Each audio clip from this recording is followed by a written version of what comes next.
Charles Darwin's theory of evolution has been one of the most useful tools to understanding how species have adapted to the modern age. It states that over the course of thousands of years, changes occur within organisms to better help them become dominant over their environment. While I was a proponent of this theory, a recent discovery in the field of weird biology has led me to doubt it. This discovery is Hololive. The reason I've come to doubt Darwin's theory is that Hololive has presented evidence that these changes can occur merely over 4 years. It may have started as just trying to make idols in VR, but today it has gotten to the stage where some sicko at the Hololive offices has uttered the dangerous words, "What if we tried using abstract concepts for the design this time?" But where did it all begin? It begins with an idea in the mind of one Motoaki Tanigo, or Yago, as he's come to be known. While the name is romanized in a way that one would assume it to be pronounced Yagu, as in shoot Yagu my dude, it is pronounced Yago, as in, you spin my head right round when you go down, down. His idea was to create an idol group not too dissimilar to AKB48. However, the only idol group that Hololive is similar to is Nijigasaki High School Idol Club, and only if every character was Mia Taylor. The birth of Hololive came with Tokinosora, and like a lot of other people who had just been born, she was given a teddy bear. The second member was Roboco. Being the second child meant they didn't get as much love as the firstborn, as shown by the fact they weren't even given a surname. In due course, we had 3 singers join this generation as well, such as Azuki, known for songs such as Inochi, Hoshimachi Sise, known for songs like Next Color Planet, and Sakura Miko, known for songs like that one where she's on a boat and violently throws her head around from side to side. However, they were unable to adapt into many environments since their defining colors were either red or blue. But thankfully, the next generation of Holomems would adapt to the bright lights they were destined to be put under, as their natural colors were either a warm yellow, the color of the lights in my bedroom, or a cold white, the color of the lights in that place where I was sectioned. Speaking of intensive mental reconstruction, we started to see more character arcs in this generation, such as the Hachima Akai Hato conflict, Fubuki helping us to learn the power of friendship instead of the power of a legally recognized marriage, and Matsuri not just being horny on Maine, but horny on the entire New England area. Although, speaking of horny, Gen 2 showed quite the affinity for horns, with Ayame and Choco sporting some. But they also introduced Minato Aqua, who's addicted to Apex, supposedly has trouble communicating, and has an addiction to Red Bull. And yet she's not in Hololive Gamers. Instead, it's Korone, Fubuki, Mio, and Okayu. According to WatchMojo.com, Korone is the best Hololive member, but frankly, ranking these idols against each other is too petty and a waste of time.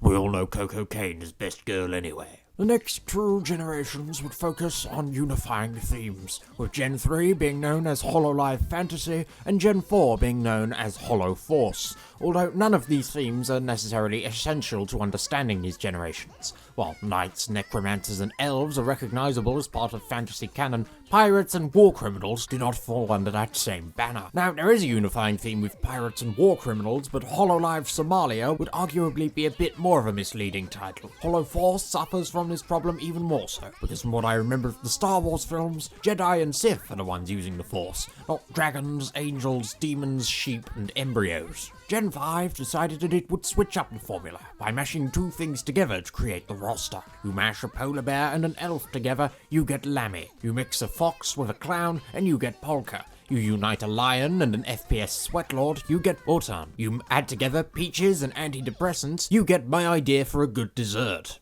Also Nene. This was also the point where it went to the tropics, the home of many a beautiful bird, including Rene, who was supposedly a peafowl. Peafowl is actually the innuendo-less version of peacock, and not just 2 words I used to describe that beer at Spoons that's cheaper than a pound. But arguably, the most lucrative Hololive generation is EN Gen 1.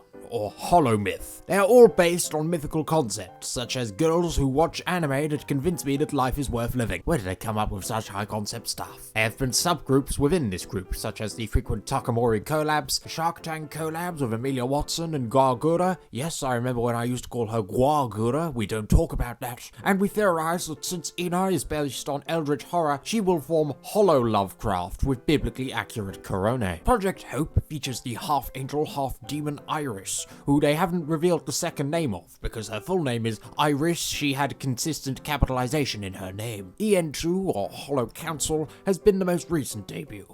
Also going with this philosophy of duos. We have time and space, nature and civilization, and while the Guardian of Chaos is on her own, we have had rumors that Cover are creating a Guardian of Invade, who will wear a black hoodie with the word "Okay" written on it. But how else could Hololive evolve further? Firstly, to outdo pairs such as Akai Hato / Hachima, JP Gen 6 will be 5 new idols, all played by the same person. But she will not be the only Gen 1 member honoured in the future, as we will also have the debut of Aki Michael Rosenthal. Several of the talents will have interventions performed for them after playing too much Minecraft. The people holding this intervention will be concerned management staff and fellow idols, who care deeply about these people and don't want to see them become Redditors. Cece's Hi Honey has been such a hit that she will be cast in the director's cut of Blade Runner 2049 as Joy. She will be changed back to Ana de Armas after the institutionalization of several Hoshiomi. A-chan will create a live stream of her doing the Hololive accounts, which will last several days because of her having to log all the super chats she keeps getting into the income reports. Finally,